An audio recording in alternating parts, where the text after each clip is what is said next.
de...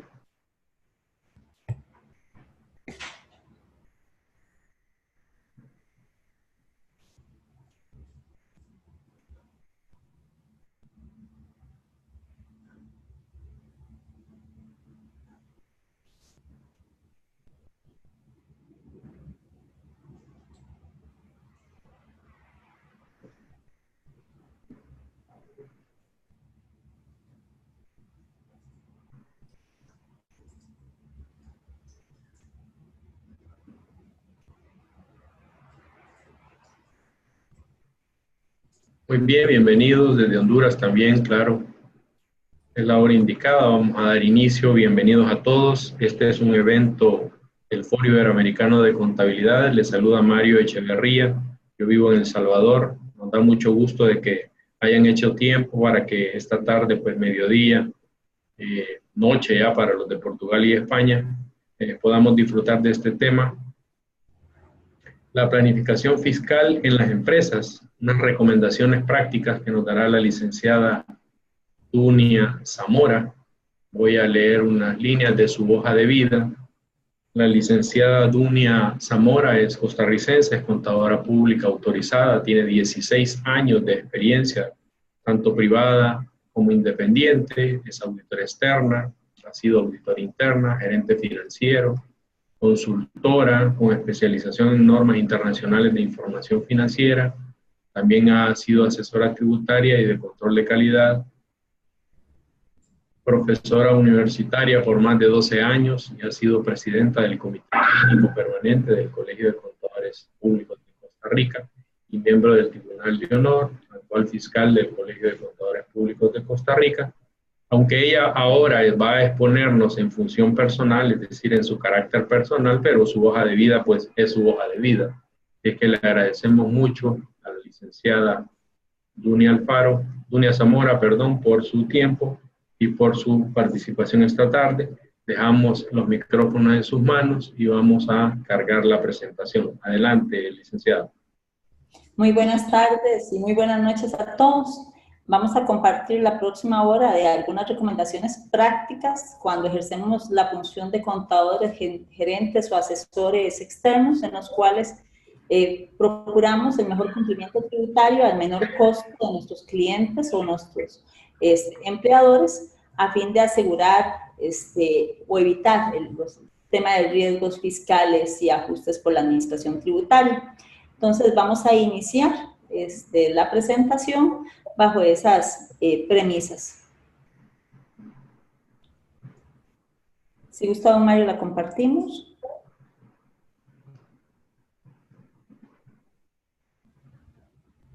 Sí, permítame. Gracias.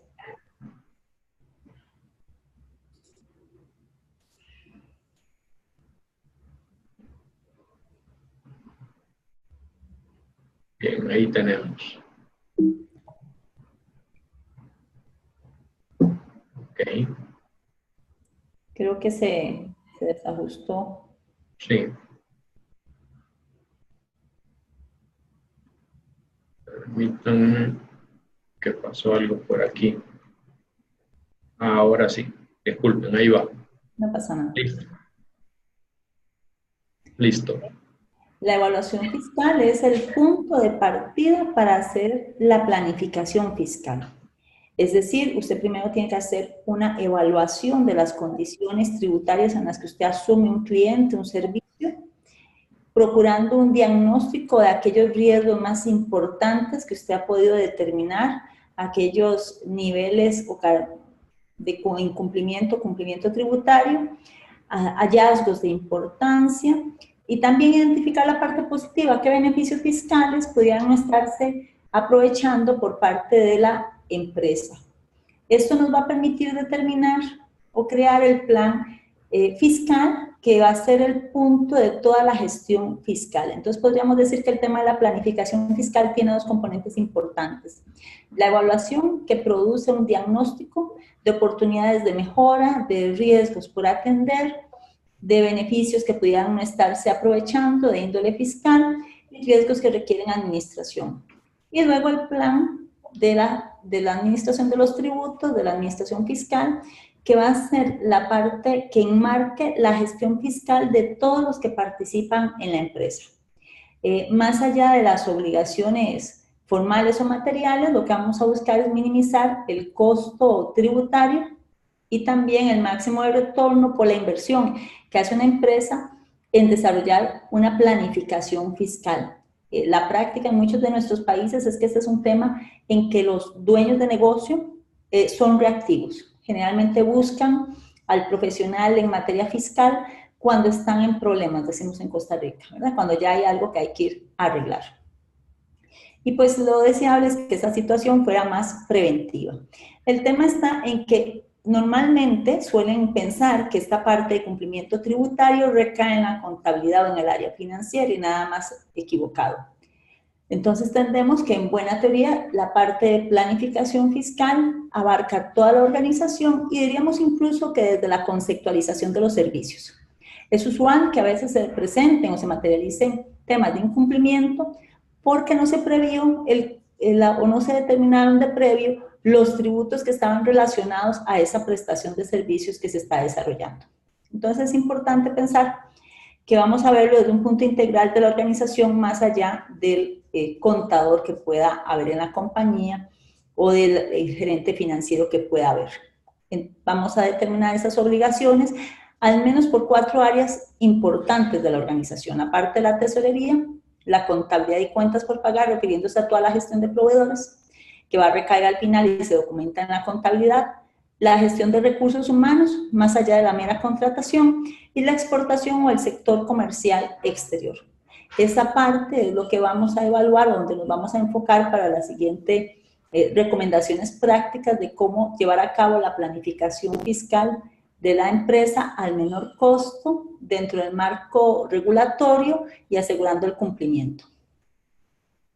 En el tema de tesorería, es importante tener presente los límites de medios de pago. En las últimas regulaciones, por los temas de OCDE, legitimización de capital, para evitar lo que es la capitales ilegítimos, se han venido estableciendo límites a los medios de pago. Por ejemplo, en nuestro país, la regulación limita los pagos en efectivo a un mismo proveedor en un periodo fiscal a 3 salarios base. Eso es decir, en nuestro país, aproximadamente como $2.400. Es aproximadamente el monto en el cual usted estaría limitado a hacer pagos en efectivo acumulados en un solo periodo fiscal a un mismo proveedor. También empezamos a tener límites o montos limitados por los mecanismos de pago por los mismos clientes, pero es importante aquí señalar que esos límites de medios de pago provocarían que eventualmente le desconozcan el exceso del gasto que se está acreditando. Es importante también lo que es entrenar, por supuesto, al personal para toda la gestión de los tributos. Y sobre todo el uso de los créditos fiscales. Con el tema del procesamiento de las tarjetas de crédito y de débito, por ejemplo, en nuestro país se hacen retenciones que pueden ser usadas como mecanismo de pago de tributos. Entonces es importante que usted entrene al personal de la tesorería para que sepa cuándo puede usarlos, cuáles son la documentación que usted requiere para respaldarlo en la contabilidad, cuáles son los plazos de prescripción de esas retenciones a favor que usted tiene y que pueda aplicar en el pago de las obligaciones tributarias y que este trabajo se desarrolle muy de la mano con el área de la contabilidad. Por ejemplo, las certificaciones de retenciones en nuestro país, las entidades proveedoras del servicio de procesamiento de tarjetas generan, usualmente son reportes mensuales, pero para fines fiscales al menos se requiere una certificación una vez al año expedida por la persona autorizada ante la administración tributaria y con los requisitos que han sido establecidas por esa entidad, como son número de formulario, pedido que se está reportando, montos y demás, para que quede fiscalmente respaldado este crédito que usted se ha aplicado. Lo que son los conocimientos de las declaraciones del pago de los impuestos, eso es muy importante porque usted lo que busca es asegurar el cumplimiento tributario al menor costo, por tanto, busca evitar el pago de las multas. El área de tesorería necesita estar apercibida de cuáles son las fechas límite del pago de las obligaciones y cuáles son los montos estimados en el año en que usted está haciendo la planificación fiscal. Procuramos, por supuesto, que esa planificación supere el periodo de un año en la medida de lo posible, pero al menos la tesorería requiere el calendario de los pagos del periodo que está en curso. La validación de comprobantes electrónicos, que ha sido en nuestro país todo un proceso de aprendizaje en los últimos 2 años. Se requiere establecer si ese proceso va a estar en la tesorería o va a estar en la contabilidad o en otra unidad, porque sin ese requisito fiscal, el comprobante pasaría a no ser deducible. Y si tenemos además que esos documentos deben de ser guardados y respaldados por 5 años, debe estar claro cuál es la unidad responsable del respaldo de esa documentación. Y por supuesto, todos esos aspectos coordinados con el área contable a fin de evitar duplicaciones de las tareas por parte de las unidades. La existencia de estados de flujos de fondo. Es importante esto porque primero hay un tema de cumplimiento a veces en los contratos de préstamos, por ejemplo, donde usted tiene que demostrar que los dineros recibidos del préstamo son usados para los fines que fue autorizado el banco. Y también debe demostrar que ese costo financiero para fines fiscales de esos intereses que usted ha pagado fueron realmente generados por ese préstamo en la aplicación o en la generación de activos, mercadería, gastos del negocio. No, por ejemplo, en nuestro país no se admite financiar el pago de dividendos, entonces un gasto financiero porque usted haya tomado un crédito o haya usado los fondos de un crédito para pagar dividendos se desconoce. Pasaríamos al área de la contabilidad. El área de contabilidad y lo relacionado con todo lo que son las cuentas por pagar, que involucra también al área de proveeduría, es de vital importancia. Primero, para demostrar la trazabilidad del uso de los fondos. Segundo, cuál es el origen. Con las nuevas regulaciones de legitimización de capital y el trabajo conjunto, por ejemplo, que se ejerce en nuestro país y se está iniciando por parte del Instituto contra Drogas y la Administración Tributaria, demostrar la fuente, los orígenes de los fondos es importantísimo para evitar que se realicen ajustes, por ejemplo, de incrementos patrimoniales no justificados, que en nuestro caso implicaría una tasa de renta de un 30%. La protección de activos, los activos deben de quedar respaldados dentro de la documentación contable, de preferencia de forma separada. Cada uno de los activos de propiedad, planta y equipo, intangibles y demás, como son activos que permanecen en el tiempo y la deducibilidad de los gastos relacionados por amortización y depreciación supera un año, van a ser de 5, 10, 4, 3 años, es necesario que usted recuerde que esa documentación usted la debe de mantener en original separada de un archivo y que la prescripción, en nuestro caso, va a correr a partir del último mes o la última declaración en que usted se acreditó ese gasto por depreciación o de amortización. Los marcos de referencia contable, ese es otro aspecto importante, porque la normativa va a requerir, como en la mayoría de los casos, una conciliación fiscal entre lo previsto en la ley del impuesto sobre la renta y en las normas internacionales de información financiera u otro marco aceptado en los países o en la regulación en la cual usted ejerce. Esta conciliación fiscal debe estar disponible al momento en que usted hace su declaración de la renta y hace su autodeterminación, debidamente respaldada. Importante que forma parte de esta conciliación fiscal el estudio de precios de transferencia que usted debe tener a la fecha de cierre cuando presenta sus declaraciones de renta, en el caso de que tenga empresas vinculadas y le aplique esta regulación. Pasamos ahora. Muy bien, es importante aquí repasar el concepto de contabilidad. En nuestro país, durante muchos años, la regulación hablaba de un libro de diario, de mayoría de balances. Con la reforma de la ley 9069, esto cambia y reforma para el concepto de contabilidad, ampliándolo, diríamos, a las condiciones actuales modernas.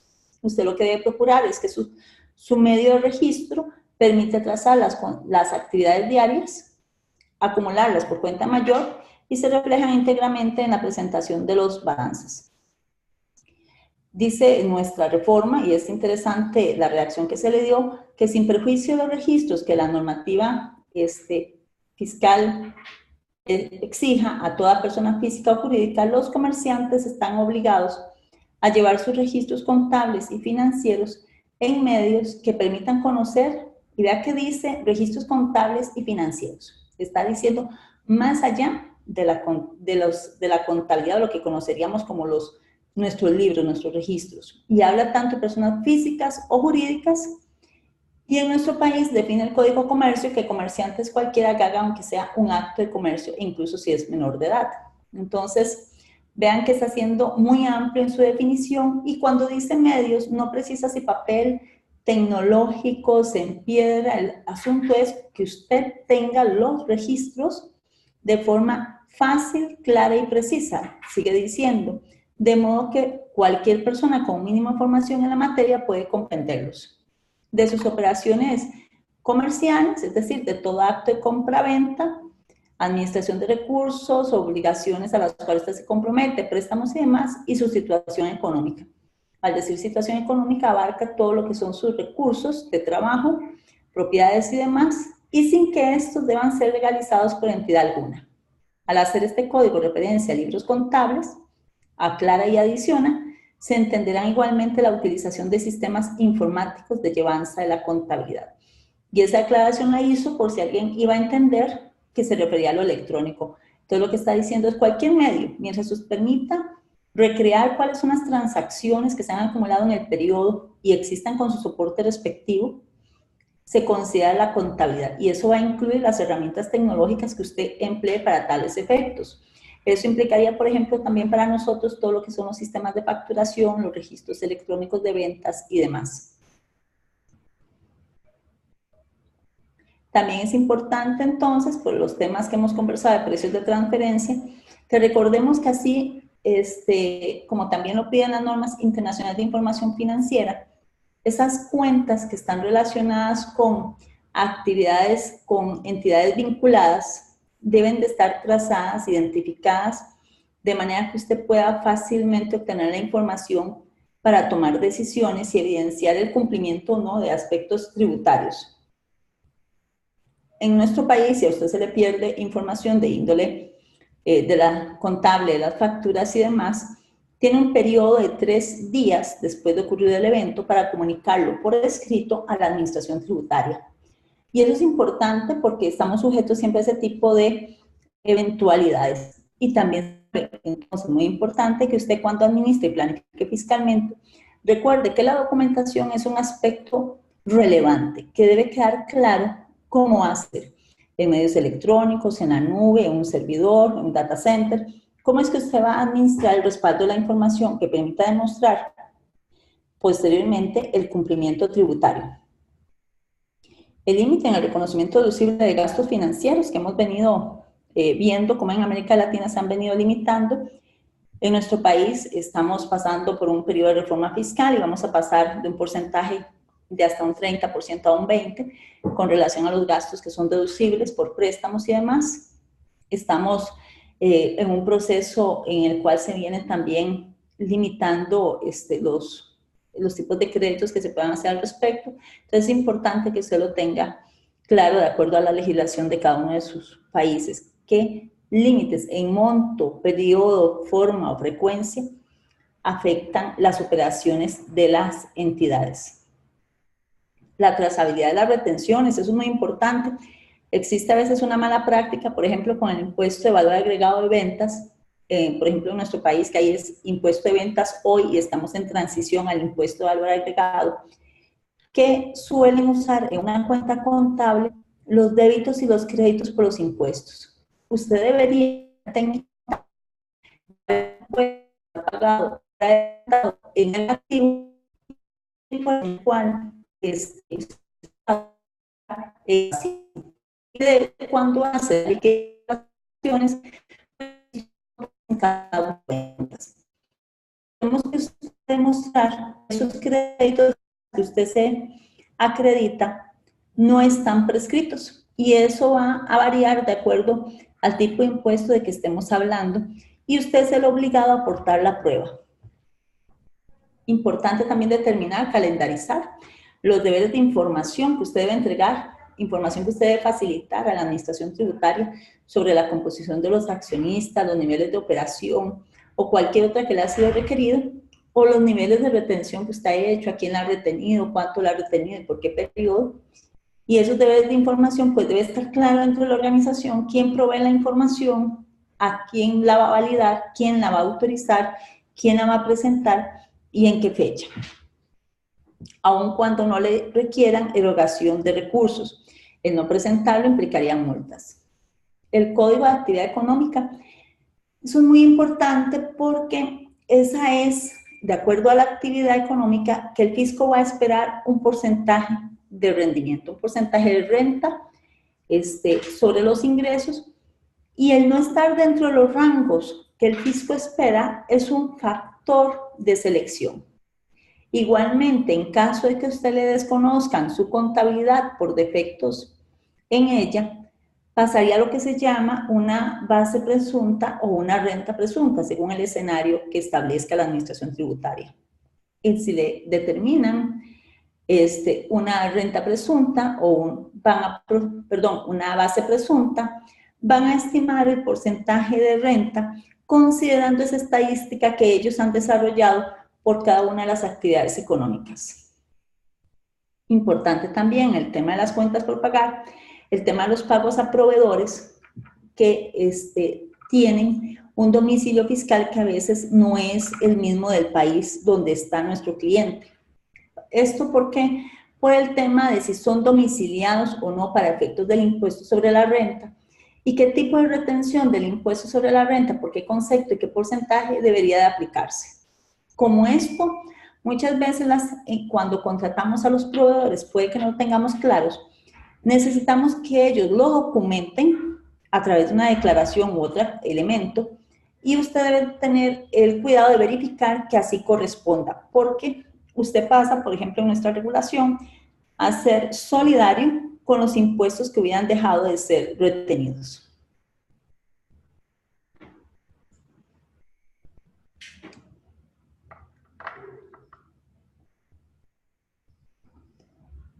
Si gusta, pasamos a la siguiente. Gracias.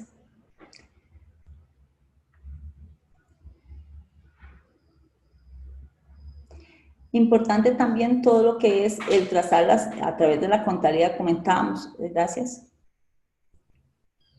Creo que nos saltamos una, don Mario. Antes de recursos humanos. Gracias. Facturación y cuentas por cobrar. Es importante aquí que usted defina cuál es el momento del acto de la compraventa. No es lo mismo las ventas en contado, a crédito o por avance de producto, o las que tienen productos plenamente identificados, pero que comprenden un paquete. Tampoco es lo mismo las ventas en consignación. Por tanto, es muy relevante para efectos fiscales que usted tenga claro cuál es el momento, cuál es el acto de la compraventa, porque es en el acto de la compraventa que va a surgir la obligación de generar la factura.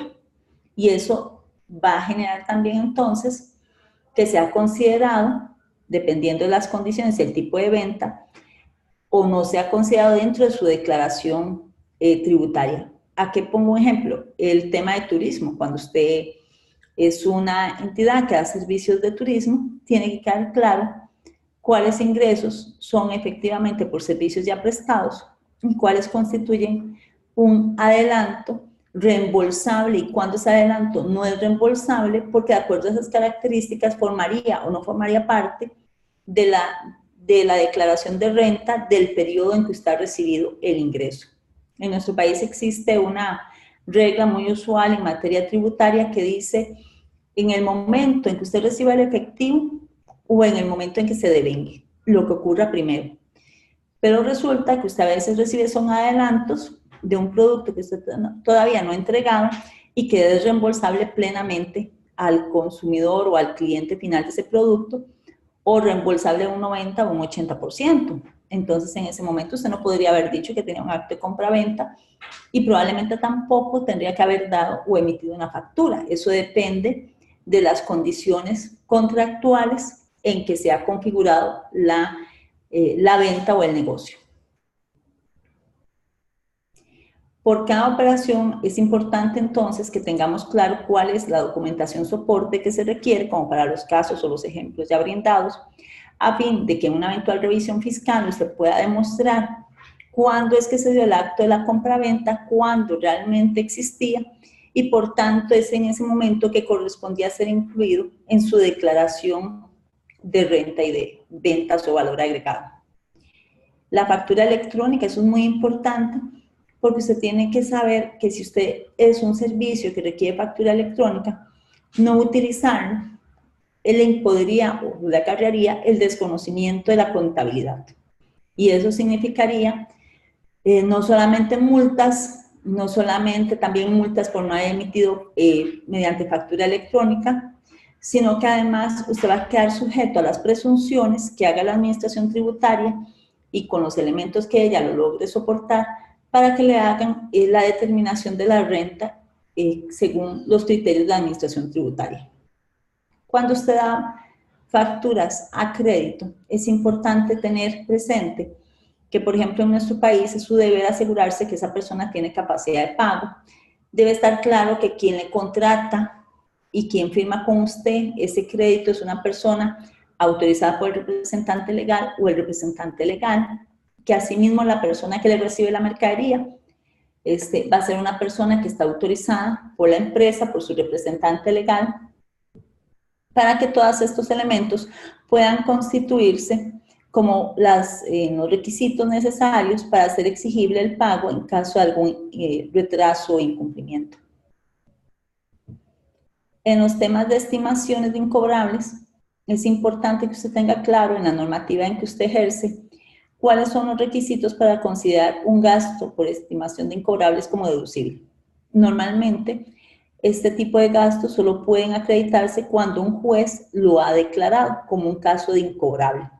Sin embargo, por jurisprudencia y a la luz de lo establecido en nuestro Código de Normas, por ejemplo, acá en Costa Rica, si usted dio un crédito y no se lo han pagado y es un monto de poca cuantía, en que cuando se compara con el costo de la contratación de un abogado, pues resulta más bien oneroso y una pérdida para usted contratar el abogado, no hay una adecuada relación o equilibrio entre el costo y el beneficio, y han pasado 24 meses desde la fecha última de pago, usted tendrá derecho a acreditárselo como un gasto en su declaración de renta, sujeto a que la administración tributaria se lo pueda revisar.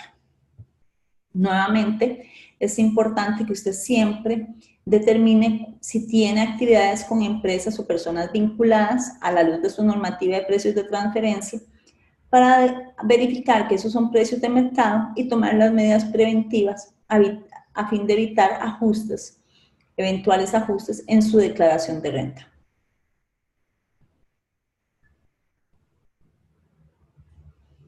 Cuando pasamos a la parte de recursos humanos, me gustaría que la pensáramos desde tres perspectivas. Cuando se contrata personas físicas para que le den servicios profesionales, el tema de las dietas u otras retribuciones a los socios, y lo que son la parte meramente de la relación obrero-patronal. Cuando usted tiene una planilla, una de las primeras cosas que usted tiene que hacer es identificar qué tipo de retenciones tributarias usted debe aplicar sobre esa planilla y qué otras obligaciones de gasto usted asume por eso. En nuestro país existe, por ejemplo, la Caja Costarricense del Seguro Social, donde una parte la pone el empleado y otra el patrono. Existe el Instituto Nacional de Seguros, por el tema del riesgo de pólizas del trabajador, en donde es el empleador quien asume el costo. Entonces, estos elementos es necesario que cuando se estima cuál es el costo de ese recurso humano y cuáles son los tributos que están asociados, los tenga presentes, no solamente por la parte que usted deba erogar, sino por la que usted deba retener, porque usted va a ser solidario con aquello que haya dejado de retenerse. Y en el caso, por ejemplo, de la Caja Costarricense del Seguro Social en nuestro país, usted va a tener que poner la parte que le correspondía como empleador y también la del trabajador.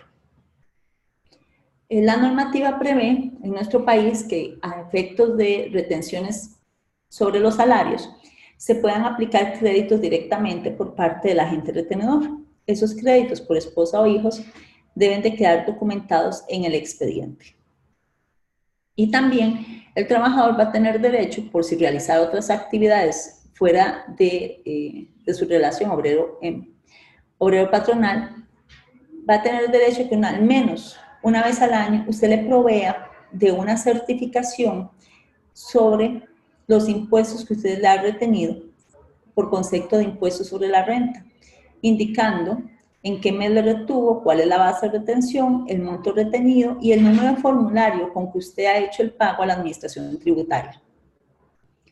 También existen beneficios fiscales en muchas legislaciones, por ejemplo, por la contratación de personal con capacidades especiales. Entonces es importante que usted documente, se asesore en qué condiciones y bajo qué requisitos usted puede aplicar ese tipo de beneficios para su cliente, de modo que le permita una menor obligación tributaria. El tema de si están domiciliados o no están domiciliados se vuelve un tema también importante, porque si es una persona domiciliada, el esquema y los conceptos de renta son diferentes de si es una persona no domiciliada. Y a veces en las empresas existe personal flotante que va entre una y otra compañía, de uno a otro país, y eso es importante tenerlo presente. También el tema de las indemnizaciones, para tener claro su exención o no, según los conceptos de otras obligaciones tributarias. El tema de las pensiones, cómo se hace el tratamiento de las pensiones o de las personas que son contratadas y ya disfrutan de pensiones, y las dietas a los empleadores, cómo deben de ser, las dietas a los socios, cómo deben de ser consideradas para fines fiscales. En lo relativo a comercio exterior, con énfasis un poco en la parte de exportación, es importante que usted determine los beneficios fiscales que usted pueda tener en el país al cual usted realiza la exportación, o si le resultaría mejor localizar las operaciones de su negocio en ese país, haciendo un análisis comparativo para determinar cuál es su mejor esquema. Es importante que usted, cuando opera, aún en su propio país, valore si existen regímenes especiales tipo zona franca que le permitirían una menor carga tributaria a su cliente o empleador. Cuando usted hace o presta servicios en el exterior, es importante que revise si existen convenios de doble imposición o para evitar la doble imposición.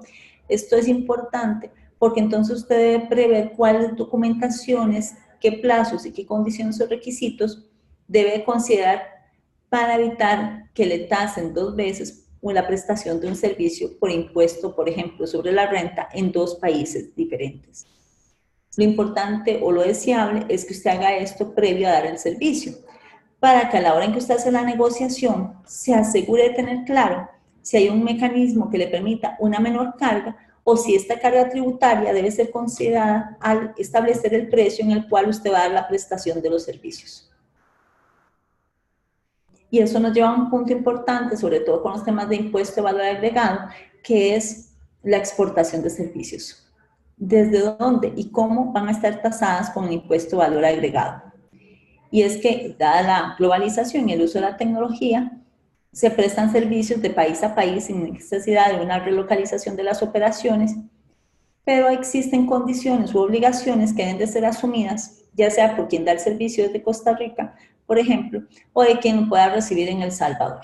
Entonces, es importante que usted las determine a fin de tener claro cuáles son las obligaciones de una o de las 2 partes y las formalidades que la administración tributaria de cada uno de los países involucrados estaría esperando que usted cumpla.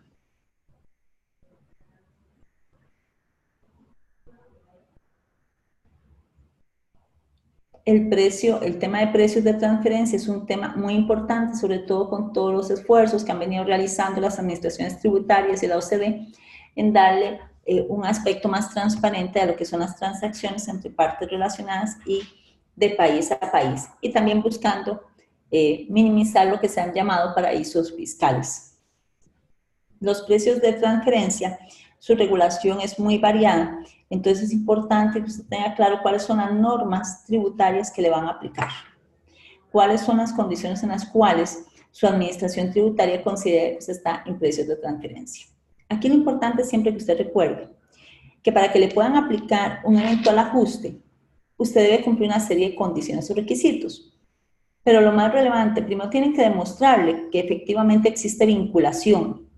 Y vean que eso nos hace volver a lo que conversamos en recursos humanos, cuando se contratan personas y demás, porque estas regulaciones están siendo muy amplias, entonces hablan del socio y el gerente entre empresas relacionadas, y los temas de familiaridad no necesariamente implican que hay un precio que no es de mercado.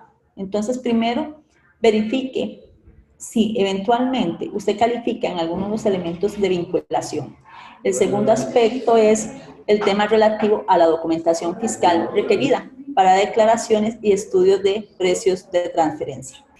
Esa documentación fiscal requerida tiene que estar disponible al cierre de cada una de las declaraciones de renta en los países. Y esos estudios de precios de transferencia tienen que cumplir una serie de requisitos de documentación y soporte para efectos fiscales. Es importante que se asegure que el método de valoración que se ha aplicado para estos negocios son adecuados a los tipos de negocio y serían aceptables para la administración tributaria. Así que también que usted conozca e investigue cuáles son las formas en que usualmente desarrolla esos estudios su administración tributaria.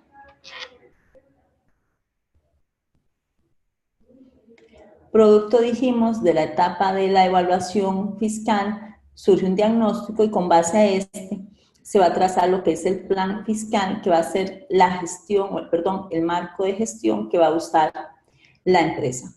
Entonces, este plan fiscal va a ser un marco orientador para la compañía. Tiene una serie de pautas o de orientaciones y previo a hacerlo, como parte del proceso de hacerlo, va a implicar la creación de escenarios, donde usted permita medir y le pueda mostrar a su cliente o empleador cuál es la relación costo-beneficio de esta planificación. Los costos inherentes a la elaboración de una estructura con entidades deben de buscarse que vayan más allá de la apariencia, sino que de verdad corresponde a la sustancia del negocio. Hemos visto todos los ejemplos de Panama Papers y otros, donde se consideran que esas empresas no son reales. Una empresa, por ejemplo, en Costa Rica, para que se considere real, tiene que contener control, gestión de su riesgo y una administración separada de la otra entidad. Esto, sobre todo cuando estamos hablando de empresas, por ejemplo, que residen en Costa Rica, pero tienen otras relacionadas en otros países.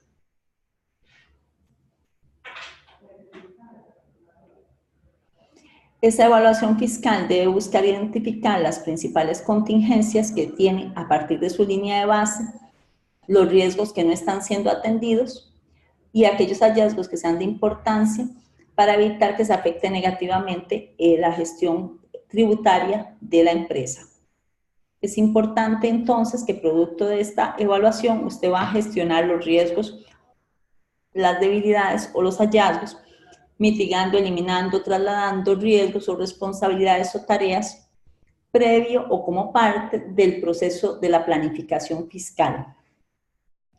Una vez que usted ha establecido el plan de acción, debe verificar que se esté en funcionamiento, porque a veces hacemos planes muy bonitos, pero a la hora de la realidad pues no se previó la estructura para soportarlos, no hay un adecuado funcionamiento ni monitoreo, y pues estos planes de acción para que sean efectivos, alguien tiene que supervisarlos y monitorearlos dentro de la organización. También puede recurrir a la contratación de servicios externos para lograr ese monitoreo o seguimiento, porque en todo momento lo que estamos buscando al crear un plan es una menor carga tributaria para la empresa que lo está requiriendo, por tanto vamos a buscar una adecuada relación costo-beneficio y también vamos a buscar la protección, el aseguramiento del cumplimiento de sus obligaciones fiscales. Entonces el plan no solamente se hace, sino que se monitorea y se supervisa que sea efectivamente entendido y aplicado y que exista una estructura interna o con apoyo externo que la pueda soportar. Importante y relevante, En toda planificación fiscal usted debe evitar situaciones de simulación, fraude de ley o desconocimiento por parte de la administración tributaria, lo que está recomendado actual. Es importante que ahí usted tenga claro que no es lo mismo su función como parte de la administración como asesor y debe de diferenciar claramente hasta dónde llegan sus responsabilidades. Y en unas próximas filminas vamos a conversar un poco sobre esto, por lo menos a la luz de la regulación en Costa Rica. Y que estas recomendaciones que usted está haciendo no solamente permiten una menor carga tributaria, sino que tienen un sustento no solamente formal, sino económico, es real las transacciones para efectos fiscales. Cuando usted realice los escenarios fiscales dentro de esta planificación, es lo más recomendable que sean escenarios estresados, es decir, donde usted le muestre las 2 o 3 alternativas en un escenario de una alta fiscalización para que su cliente entienda y comprenda, o su empresa, los pros y los contras de lo que usted está proponiendo o recomendando, o incluso lo que el cliente le ha pedido a usted que valore o mida. Tenga presente que existen tributos que están encadenados. Entonces, si usted mueve una variable, esto le va a implicar o va a tener un efecto en otras variables. Entonces, este análisis debe ser un análisis no solamente de la situación financiera y de los impuestos a pagar en renta o venta, sino de tributos relacionados. Obviamente, pues uno trata de ir más allá de la literalidad de la ley, pero la formalidad o los requisitos o la usual lectura de la ley debe ser un punto de referencia importante, porque si bien toda ley está en algún grado sujeta a interpretación o demás, en el principio la fiscalización pues, va a ser lo más formalista y adherida a esa regulación, y usted se expondría a eventuales situaciones si usted crea una interpretación particular no apegada a esta normativa. Cuando usted haga la contratación de sus servicios, ya sea como empleado o consultor externo, debe quedar claro cuál es su responsabilidad, cuál es su autoridad y responsabilidad y hasta dónde llega usted.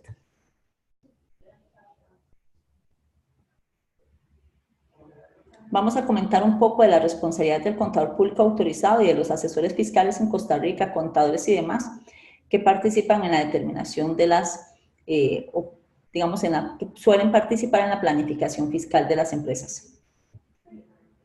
Primero que nada, tipifique muy bien qué tipo de servicio está dando usted. Si usted está actuando como contador público autorizado y estamos hablando de que usted participa en la planificación, entonces asegúrese de que usted está tipificando bien cuál es su servicio, cuál es su marco de responsabilidad y de autoridad dentro de la empresa y hasta dónde va a llegar. Cuando estamos actuando como contador público autorizado, pues es usted externo a la empresa. Cuando usted actúa como gerente financiero o contador, pues tendrá regulaciones propias de esos colegios profesionales. En el caso del contador público autorizado, el artículo del 44 al 51 en el Código de Ética Profesional dispone o establece que usted debe procurar la mejor posición a su cliente sin rozar los temas de la legalidad. Es decir, sin violarlas, sin hacer situaciones que sean ilegales y que debe hacer clara conciencia en su empleador de cuál es el límite de su asesoría. Y eventualmente, si advierte situaciones irregulares o eventuales incumplimientos, debe apercibirle por escrito a su empleado, a su cliente, de la situación que usted ha identificado a fin de que él tome las acciones que correspondan.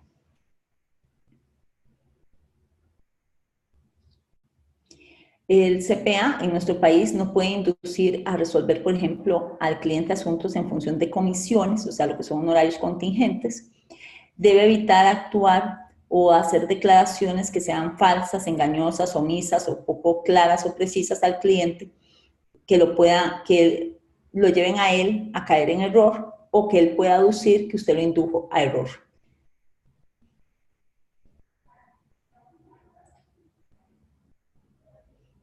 En la Ley 9069, Ley de Fortalecimiento de la Gestión Tributaria, se estableció por primera vez en nuestro país el concepto de fraude a la hacienda pública, esto en materia del Código de Normas y Procedimientos Tributarios, sin dejar de lado que en el Código Penal también va a quedar previsto lo que es la defraudación.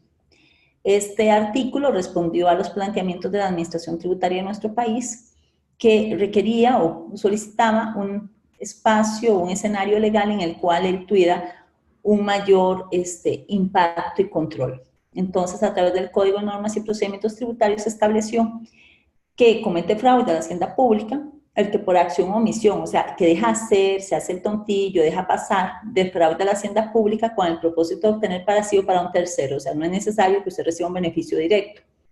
Un beneficio patrimonial evadiendo el pago de tributos, cantidades retenidas o que se hayan debido retener, o ingresos a cuenta de retribuciones en especie, o obteniendo indebidamente devoluciones o el disfrute de créditos fiscales, retenciones u otros. Y se estableció que esto empezaba a ser así a partir de 500 salarios base, que son aproximadamente $500,000, y que será castigado en caso de que se le compruebe con una pena de cárcel de 5 a 10 años. En la Ley 94 de 16 quedó estipulado, que es de reciente promulgación, hace 2 años, en diciembre hizo 2 años, una multa de 1 a 3 salarios base, lo cual probablemente sería poco relevante, es aproximadamente $2,600, a quien asesore, aconseje o preste servicios. Vean que no dice que tenga que ser empleado, ni el contador, ni el gerente, o el asesor externo, además, para omitir total o parcialmente el pago de algún impuesto, o colabore en la alteración o en la inscripción de cuentas o asientos o datos falsos en la contabilidad. Y vimos qué amplio que es eso, que su registro de cotizaciones, su registro de citas, si usted es un médico, que su protocolo, si usted es un abogado, las bitácoras de los proyectos forman parte de los registros a los cuales va a tener acceso la administración tributaria.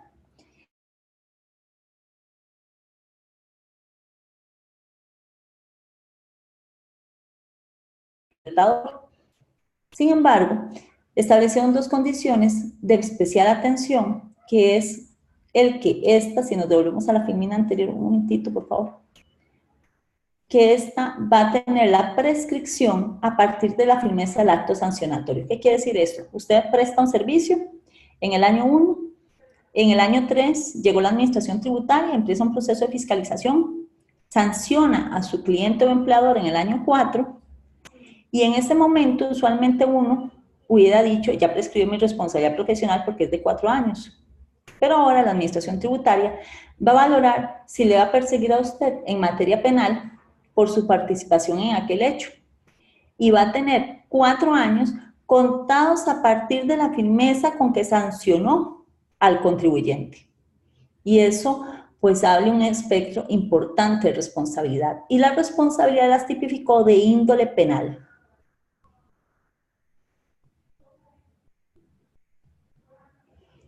En el Código Penal, ¿qué dijo? Bueno, que quien induzca error a otra persona manteniéndola en él, o mediante la simulación de hechos falsos, o por medio de la deformación o el ocultamiento de hechos verdaderos, y aquí aplicaría tanto para que hubiera perjudicado a la administración tributaria, la prisión será de 2 meses a 3 años de cárcel, si el monto no excede 10 veces el salario base, y aproximadamente eso son $10,000, con prisión de 6 meses a 10 años, si se excede esas 10 veces el salario base. Entonces, como podemos ver, eso es un asunto de importancia.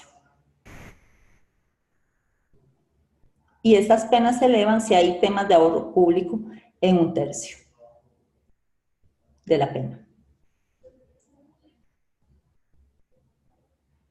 Este es el artículo que específicamente está ligado al tema de la sanción penal y las disculpas del caso, porque debió haberme quedado esta filmina antes de la filmina del artículo 216, donde dice que se impondrá la pena establecida en el artículo según la defraudación a quien por cualquier razón, teniendo a su cargo el manejo, la administración o el cuidado de bienes ajenos, perjudicar a su titular, en este caso el titular de los tributos, que es la hacienda pública, por no haber retenido, dejado de retener, ocultado o exagerado gastos.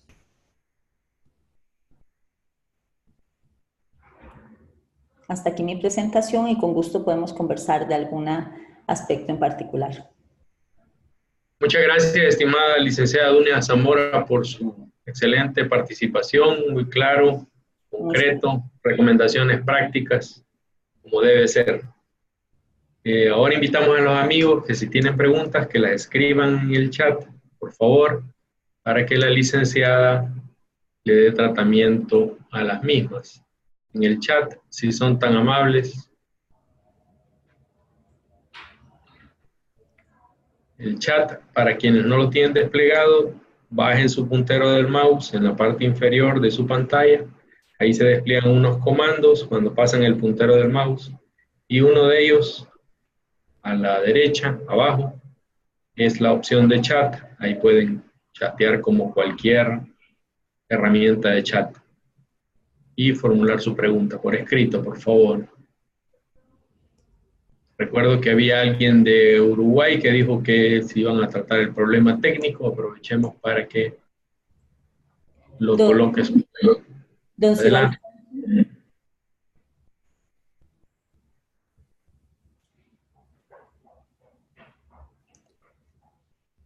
don Ciro Alfonso nos está comentando sobre la bancarización. Este es un proceso, yo creo, al cual va toda América Latina, y en nuestro país han venido emitiéndose leyes que promueven no solamente el uso del sistema bancario, sino que limitan las transacciones que uno puede dejar de hacer fuera de él. Están próximas a salir dos leyes que refuerzan este aspecto. Incluso hay un proyecto de ley que obliga a toda transacción que eventualmente implique el intercambio de un bien que se pueda inscribir en nuestro registro nacional, debe ser, y sin considerar el monto, debe ser a través del sistema bancario. Y eso, pues, en un país pequeño con un sector agrícola importante, donde hay una serie de actividades informales que la administración tributaria ha venido haciendo un esfuerzo por regularizar, pues es un reto atenderlo y resolverlo oportunamente, pero sobre todo implica un cambio cultural importante en toda la población. Nos dice don Ciro que cuando se considera un ingreso realizado. Eso hay que verlo desde dos perspectivas. Una, la perspectiva de la NIF, a la luz de la NIF, si en su país se está aplicando, que entiendo que sí, cuáles son los requisitos que de acuerdo a la norma y el tipo de transacción debe cumplir para considerar el servicio realizado, y cuál es de acuerdo a la administración tributaria. Diríamos en principio que cuando usted tiene una obligación en firme, un derecho a ese ingreso, que no hay una condición de reembolso obligatorio, donde usted ya ha prestado el servicio o lo ha venido entregando por partes, eso ya sería un ingreso realizado. Cuando usted contrata o vende un servicio que implica partes, es importante que usted identifique en el contrato cuánto representa cada una de esas partes, y por tanto va a ir facturando conforme hace la entrega del producto o los productos.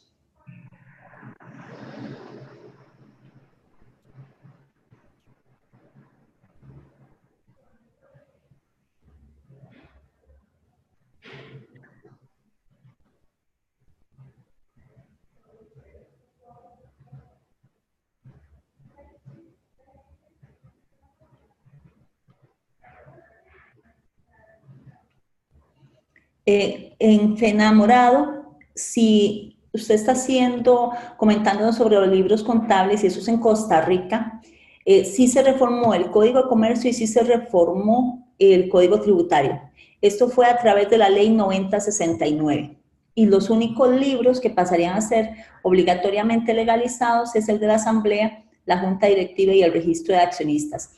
Esto sí estamos refiriéndonos a la legislación costarricense.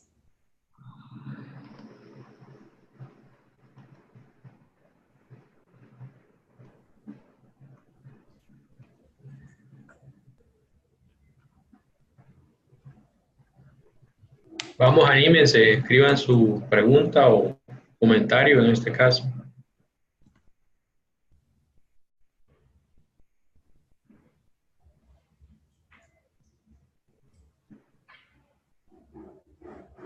Para quienes no se han animado a ponernos de qué país nos están visitando, les recuerdo, según nuestro récord aquí, tenemos colegas visitándonos de México, Colombia, Honduras, Perú, El Salvador, Costa Rica, Uruguay, Portugal. Si se nos queda algún país, por favor, nos lo escriben ahí. Pero lo importante es que formulemos alguna pregunta para la licenciada Zamora.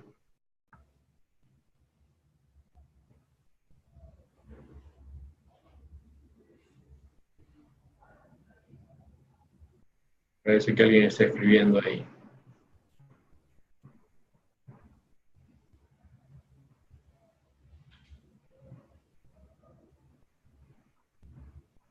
Ahí está. Lo que comenta doña Claudia, que aún con legislaciones diferentes se puede apreciar estos temas. Fue interesantísimo hace poco en un evento en Colombia, donde habíamos profesionales de Costa Rica, de Nicaragua, de Perú, de Colombia propiamente, ver las similitudes no tanto en la forma o tal vez el nivel de especificaciones en la regulación, sino los fines. ¿A qué van? A bancarizar, temas de precios de transferencia, responsabilidad profesional de quienes participamos en el proceso, impuesto de valor agregado, la mayor determinación previa de impuestos, el registro en línea de información para efectos tributarios. Podemos ver claramente que hay una orientación en ese sentido por parte de las administraciones tributarias y al igual que el usar marcos de referencia de imagen fiel como son las NIF o NIF para pymes.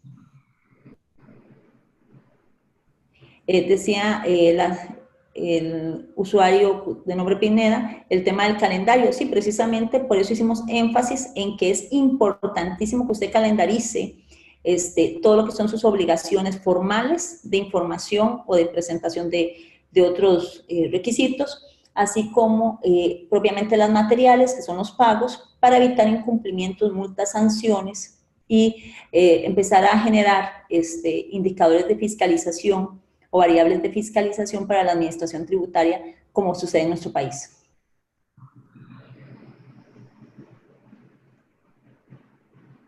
Con mucho gusto, Jacqueline, a la orden.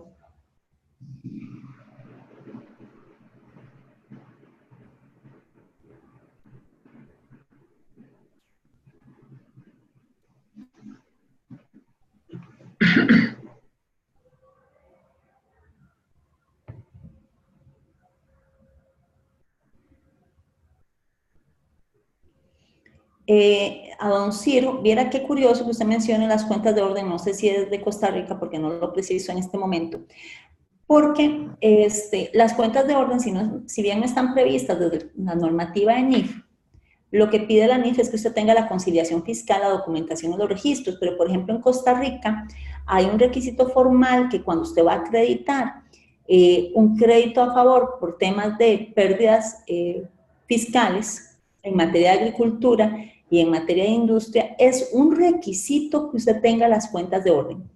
Entonces, tiene que hacer todo el proceso de la conciliación fiscal, pero tiene que llevar un registro en cuentas de orden de lo que son las pérdidas fiscales a las cuales usted tiene derecho en materia de agricultura o en materia de industria, para que sean acreditables. Usted puede tener toda la documentación, los auxiliares y demás que compruebe que usted tiene ese derecho.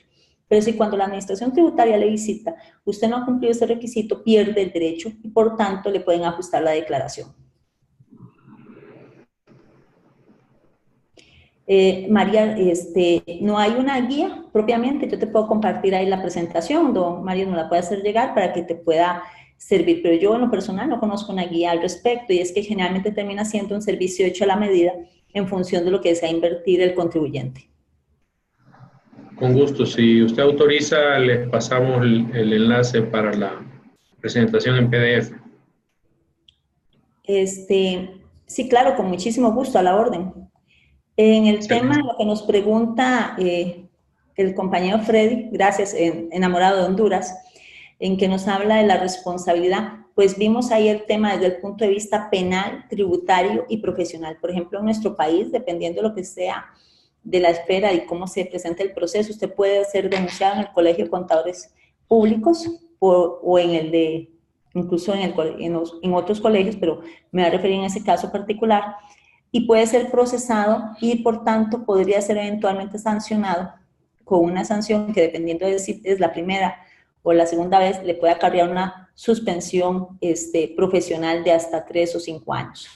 En el caso de lo que es desde el punto de vista penal, vimos que dependiendo del monto, su sanción puede ir desde 2 meses de cárcel a 10 años de cárcel.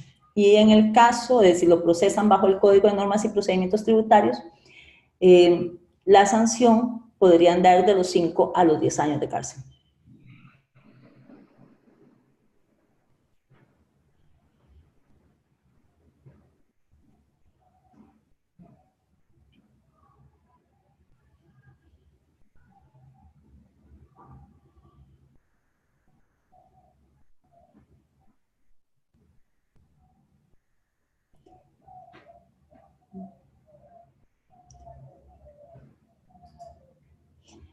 Bueno, ha sido un gusto compartir con ustedes.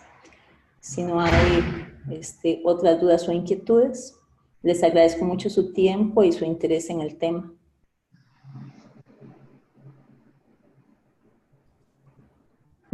Muchas gracias, estimada licenciada, por su tiempo, su esfuerzo, preparación para esta charla.